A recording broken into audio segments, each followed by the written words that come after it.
Magandang araw mga kaibigan.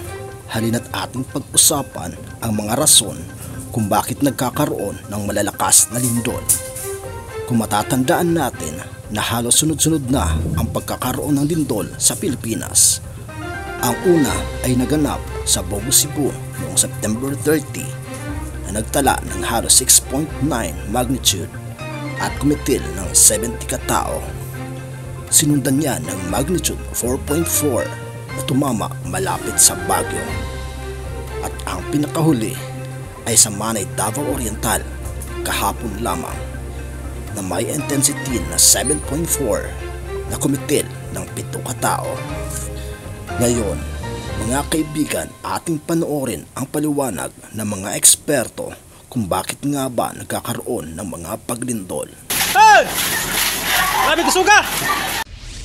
Sige ang sabi ng PHOX, ang biglaang paggalaw ng isang offshore fault sa Northern Cebu ang posibleng naging sanhi ng malakas na lindol.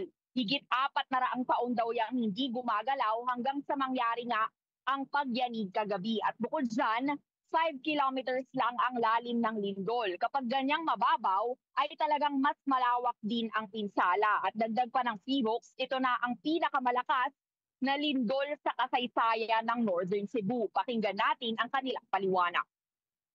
Pagka po malambot ang lupa, marami po kasing posibleng effects yun eh. Yun nga po, yung mas malakas yung ground shake na maramdaman. Kasi nga po, nag-a-amplify siya yung waves. Pangalawa, pwede rin pong, dahil po malambot ang lupa, tapos matubig pa, nawawalan siya ng strength. So yung pong mabibigat na bagay sa ibabaw, hindi niyan po kayang i-hold, so pwede po mag-tilt yung mga struktura. So yan po yung isa sa mga susuriin po ng ating quick response. Sige, may paliwanag